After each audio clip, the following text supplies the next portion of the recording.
Ladies and gentlemen, please welcome Professor Alan Kellehear.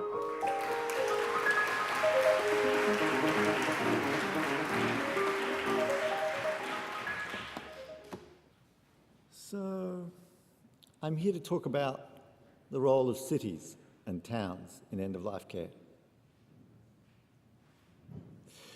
That's an unusual topic because most of the time we think about end-of-life care, we think about direct service provision, professional work. So I'm going to start with a story, personal story, to open up this morning. And it's a story about my first day at school. So before I start talking about my first day at school, you need to know that despite the way I look to most of you, I was actually raised in a Japanese household. My mother is Japanese, and it was a sole parent household. And after her marriage broke up, my mother's marriage broke up, we went to Japan. Although I'm an Australian by birth, we went to Japan and I was there for nearly a year. And then we came back for a whole assortment of reasons. And then I commenced school in Australia. So my mother, Japanese society is a very, very different society, and my mother was a very, very traditional woman, despite marrying a foreigner. And so she rang up the school and said, tell me, what are your customs? And it turns out that at lunch, they eat sandwiches. Now, my mother wasn't sure how to make a sandwich, wasn't quite sure about that, so anyway, she put memo to self, sandwich. And she got some other important information to help her take me to school. So on the way to school, on the very first day, we stopped in at a delicatessen where my mother ordered a ham sandwich for me. It was put in a brown bag, and she took me to the gate of the school. And I said to my mother, when do I eat this? And she said, they will tell you. There will be a bell. And then I said to Mum, when do I go home? And she said, I checked, and there'll be the next bell. And when they ring the bell, you can go home. That seemed clear to me at the time, so I went into school. About 10:30, 11:15, the bell rang, and all the children ran out of the class, and I was sort of a bit slower than the others, and I was watching them. They all rushed into their bags, obviously to get their lunch. The interesting thing about Australian lunches, it occurred to me at that time, was they all seemed to be biscuits or cakes. I seemed to be the only one with a sandwich. But that's not a major problem. It's not the first mistake my mother had made culturally. So I ate my sandwich, and everybody ate their biscuits and cake, and we went back into class, and at 12:30, the bell rang again, and everybody rushed out to their bags. And this time, I was ahead of the pack, because I realised this must be the pattern. I grabbed my bag and shot across the playground and out of school, on my way home. I got about 2 blocks down the road, and 2 prefects descended upon me and grabbed me and escorted me back to the school, where she brought me before a nun. I overlooked to say this was a Catholic school. The nun was on playground duty and said, Alan, where's your lunch? And I said, I ate it. And she said, okay, so that's not a real problem. We'll get you some more. So we go into this lunch shed, which is like a big garage, a big shed where all the little infants are eating their lunch, sitting down on bench seats. And the nun comes up to this one little girl and says, Sharon, Alan has no lunch today. Would you please offer him one of your sandwiches? So Sharon offers me up a triangle, puts it in my hand, and I open it up, and it's black. Black. So I'm trying to think, what is this? Because we don't have Marmite or Vegemite in my family. And I'm trying to understand, at least as scientifically as I can, what this might be. And I had seen my father working on cars before, and I'm thinking, this has got to be grease, which is, I didn't know you could eat it. But anyway, I closed up. We went to the next child. Michael, be a good Christian boy. Alan has no lunch today. Will you offer him one of your sandwiches? So he puts a triangle in my hand. I open it up. It's brown and it's got little bits in it. And I'm thinking, where have I seen this before? And I remember I had trodden in something just like that. It took me a long time to get it off on a piece of lawn. And this was in between two pieces of bread. So I'm looking really hard at this Michael, thinking, he doesn't look like he has a taste for excrement. So I'm thinking, maybe I'm wrong about this. So then we move to the third child. Lucy, Alan has no lunch today. Be a kind girl and offer him one of your sandwiches. So Lucy hands over another goddamn triangle, and I open up this thing, and it's covered in very small, multicoloured micro beads. In Australia, I think we call these things hundreds and thousands, but it's some kind of freckly thing. And I'm thinking, is this plastic? So here I've gone to a school where people eat axle grease, dog shit, and beads. And then the nun, bless her soul, assigns me an older child as a food Nazi and makes sure that I eat it. So when I go home and I tell my mother about this incident, my mother's quite alarmed about this and phones the school, and they have a discussion about what the hell went on. And at some point the teacher explains to my mother, it all went rather well, Mrs. Kellehear. Alan did look dismayed at the generosity of the children. My mother said that to me. I said, it's an extraordinary remark. I was dismayed, not at generosity, which I had seen before, but at the deep suspicion that somebody was trying to poison me on my first day at school.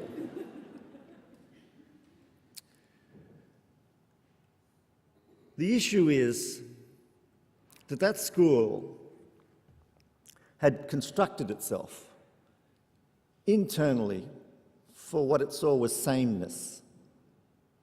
And this was the early 60s, it had just come out of the 1950s in my case.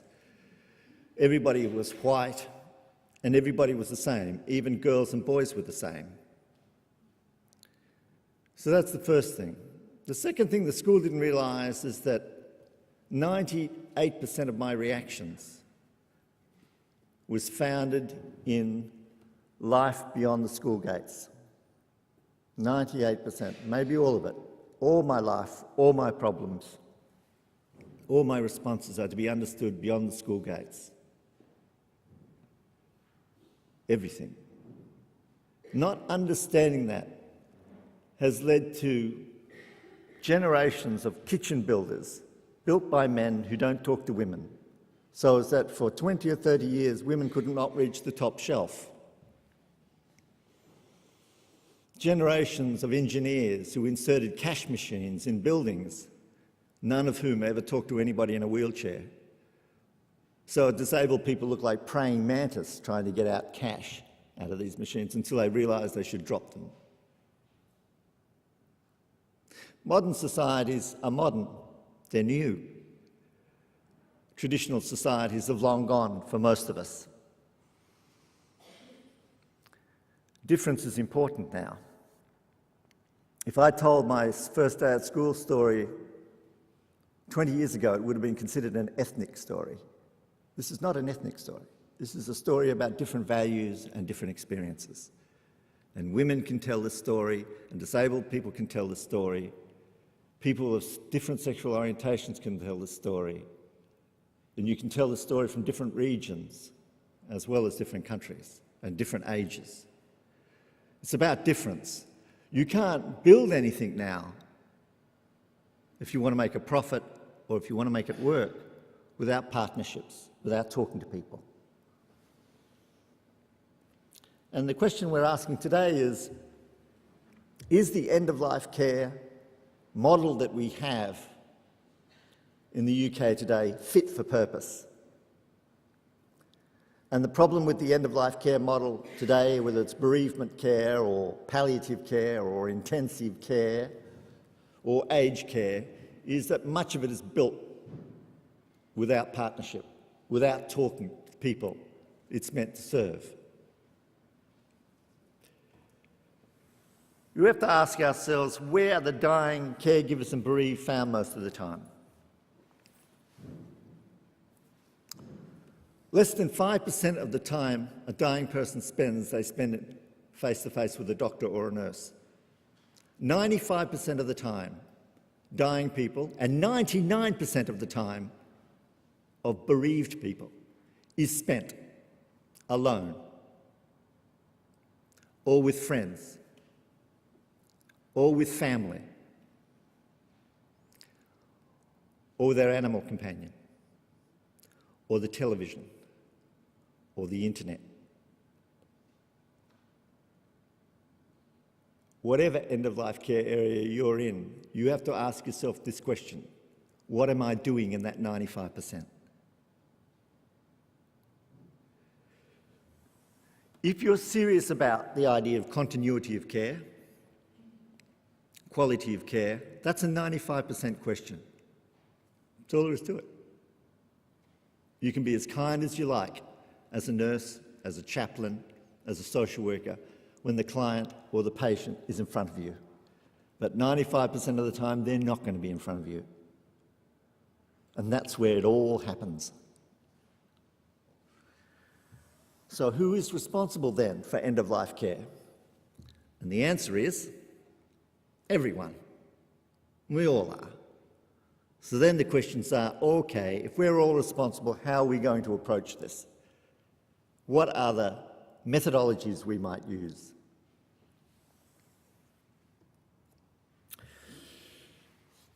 In the last 10 years, we've been developing compassionate communities around the world. And in the last 3 years, really, 3 or 4 years, we've been developing compassionate cities. Compassionate communities are normally neighbourhood supports.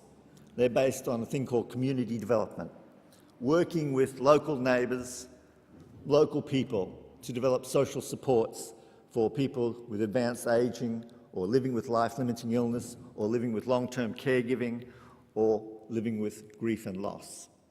And not just bereavement, grief and loss. Grief and loss is a major problem. In palliative care, we always talk about the dying person. We keep forgetting about the caregivers. We keep forgetting about the bereaved. The funny joke in palliative care that no one seems to laugh at unless you actually bring it to people's attention is that people think of grief as bereavement. And you can go to a lot of palliative care conferences, and I've been to hundreds, where people will show you a little rectangle, and at the front of the rectangle it's got diagnosis, and halfway down or further along the rectangle you see prognosis, at the end of the rectangle is death, and then there's a little triangle at the end that says bereavement. And I'm never tired, I never tire of reminding people, bereavement, grief, doesn't last 6 months.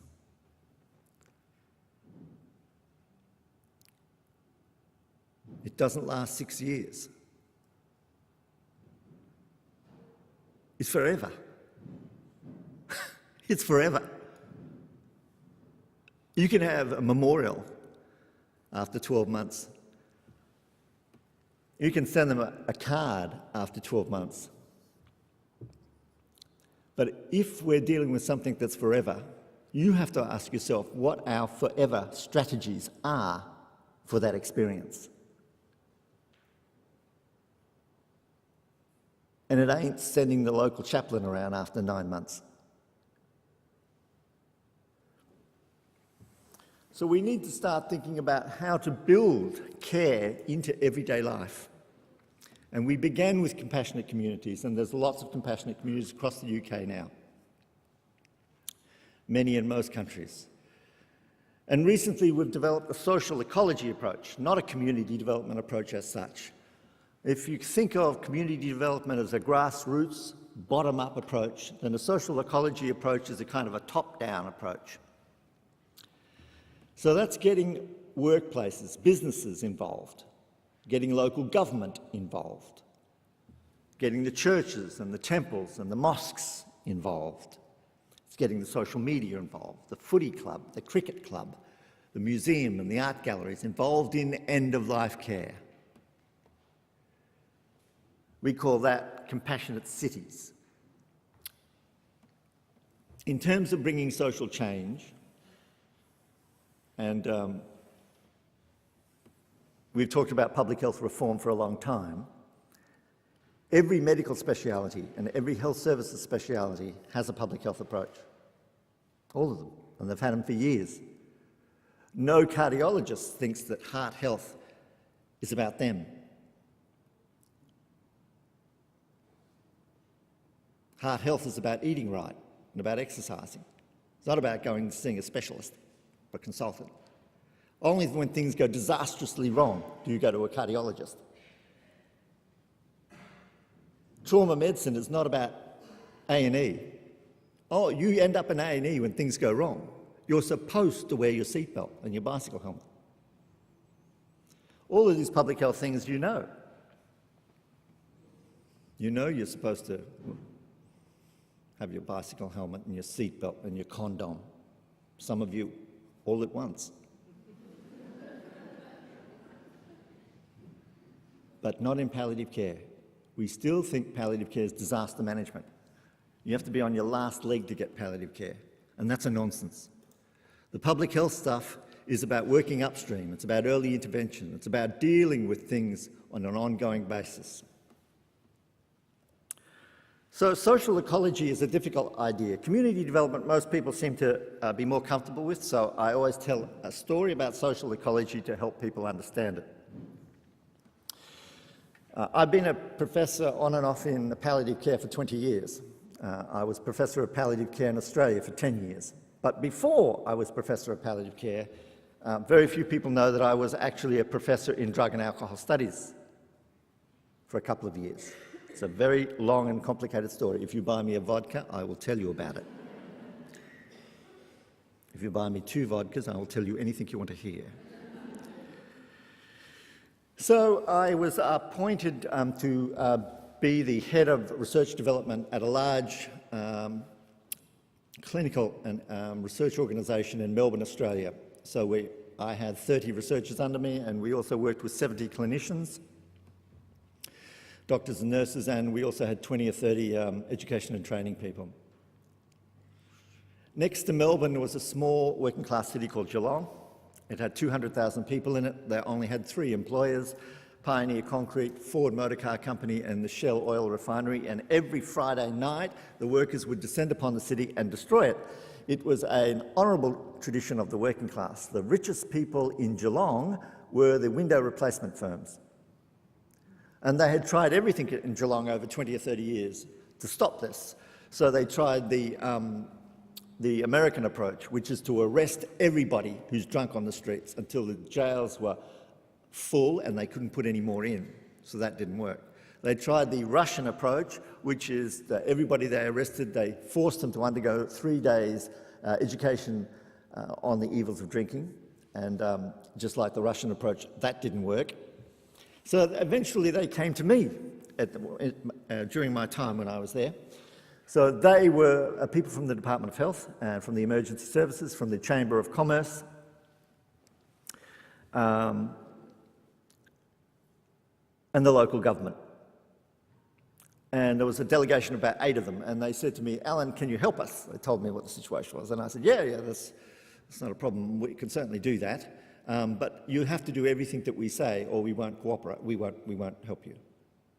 So they agreed, and it was called the Geelong Accord. And I sent half a dozen of my best researchers into Geelong every Friday and Saturday night, and they made observations about what was going on. And when they came back, we developed 27 interventions. I won't go through the 27, but to give you an example, we gave the police a healthcare role. They were not to arrest anybody unless there was a threat to life. We put food on the bars and counters on all the clubs and bars that evening. We banned happy hours. Nobody was allowed to have free or discount drinks on Friday and Saturday night. We changed the music. All the bars and clubs in that city were allowed to play 2 headbanging pieces followed by 1 quiet piece. So all the music went 2 headbanging, 1 quiet, 2 headbanging, 1 quiet, no matter where you went. We gave the venues a choice. They could remove all the tables and chairs from their venue, or they could bolt them to the floor. For those not in the drug and alcohol area, when people get drunk, they tend to have a different fashion sense to the rest of us, and they like to make people wear tables and chairs. So happily for us, about half of the venues bolted the tables and chairs and half of them went with clearing that out. After 6 months of that trial,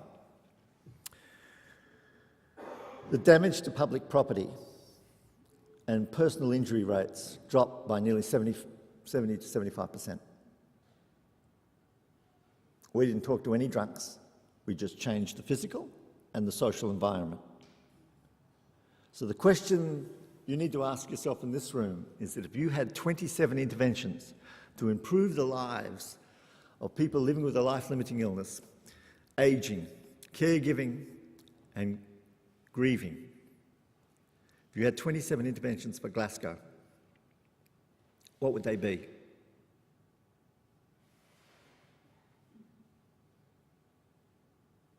And that's a social ecology approach. So we've been thinking about not so much the 27 interventions, but the 12 starting interventions. How to make a city responsive to those groups we're talking about. And the Compassionate City Charter has been developed as a map and as a guide and as a mentoring device for cities. There are 12 social action points for local government, for work, schools, churches and temples, cultural organisations. There's a public festival of remembrance, which is a requirement. There's an incentive scheme, compassionate workplaces. A lot of workplaces still think that if they have 3 days compassionate leave, that's fantastic. Anybody who's had a bereavement of someone they love dearly knows that 3 days compassionate leave is underwhelming. There's a lot of nonsense in death and dying, and that's got to be one of them. The whole idea that workplaces and schools and sporting clubs can ignore the elephant in the room, the loss in our everyday lives, the illness in our everyday lives, the ageing in our everyday lives, like nothing has happened, will happen, or is happening, are gone. Those days are numbered. So the Compassionate City Charter provides suggestions for an incentive scheme so we can encourage workplaces and schools to create policies that will allow the students and teachers and parents and the workers and the managers and the shoppers and the readers and the swimmers and the cricketers to have support wherever they're found, because bereaved people are found everywhere and people living with life-limiting illnesses are found everywhere and people who are caregivers are found everywhere. They're not just found in the last 2 or 3 days or the last 2 weeks in a hospice or a hospital or the last 12 months in a care home. The majority of the time is beyond those gates, beyond those fences, and the Charter is designed to be a guide for action beyond those gates. It's meant to showcase achievements, remember diversity, and partners with health and social care service sector. This is not another service we're providing, but healthcare services and social care services can help. They can help with evaluation, they can help with content and with some leadership. And in fact, we many of the compassionate cities around the world at the moment are actually led by, not managed by, led by hospice and palliative care services as public health initiatives. So if you're interested in compassionate cities, you can go to the website phpci.info, where we have a list of the cities continually being updated. And that is literally continually being updated. I think there's about 20 cities on the website at the moment. And if you're interested in becoming a city, you can go and look at the email address of the contact person there and say, what did you do? What are you doing? How are you doing it? But at the moment, we have a major city in India, Kozhikode. That's a compassionate city. There, everyone participates in end-of-life care. So the police force, for example, when they're not using their police cars for criminals or getting from one site to another, they use it for patient transport. They're part of the end-of-life care system. All the universities have an end-of-life care club. Doctors and nurses are subcontracted by groups of volunteers that work in the neighbourhood. In Taiwan, they have adopted health-promoting palliative care as a national policy and are developing compassionate communities and one city in Taipei. In Japan, they've set up a research centre at Keio University on compassionate city and compassionate community development. Hong Kong and Singapore are also developing compassionate communities, although they're yet to develop a compassionate city. And Australia has also a large number of compassionate communities, and they're trying to develop cities as we speak. In Europe, Germany, Cologne is now a compassionate city and has got a partnership with the local mayoral office. Raymond Volz, who's the Professor of Palliative Medicine there, is working with the Mayor of Cologne and the Chamber of Commerce and a number of other people to develop Cologne as a compassionate city. Austria is also working in Innsbruck to develop a compassionate city there. Spain has at least 12 compassionate cities working with the Charter. 2 or 3 in the north in Catalonia, 9 in the south in Seville and Madrid. Belgium is developing one. Scotland already has compassionate Inverclyde. Alison Bunce is here. You should grab Alison, find out what she's doing if you're interested. She's been a pioneering light here in Scotland for compassionate cities. Northern Ireland, Londonderry is talking to me at the moment, and they're talking to their mayoral office. In England, we also have Plymouth as well, and Bradford, where I come from. Wales is thinking about a compassionate nation rather than compassionate city, but they're using the Charter. There's a lot happening in Canada, and Bonnie Tompkins is here today to tell you about the compassionate communities and cities across Canada. They're on fire over there, and there's more cities there than you've had hot meals. The USA is slow. They're a bit like the Russians. Always the Americans and the Russians, they've got a lot more in common than you think. Although these days with Trump, I'm not so sure. I think everybody does realise that. But certainly there's interest in the USA. None from Russia.